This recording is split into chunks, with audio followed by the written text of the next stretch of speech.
आकाशी चंद्र चांदण्या तोडून मी आणल्या,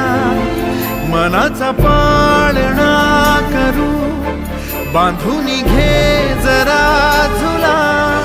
डोळ्यात तूच साजणी सुखाचा स्पर्श तू नामा,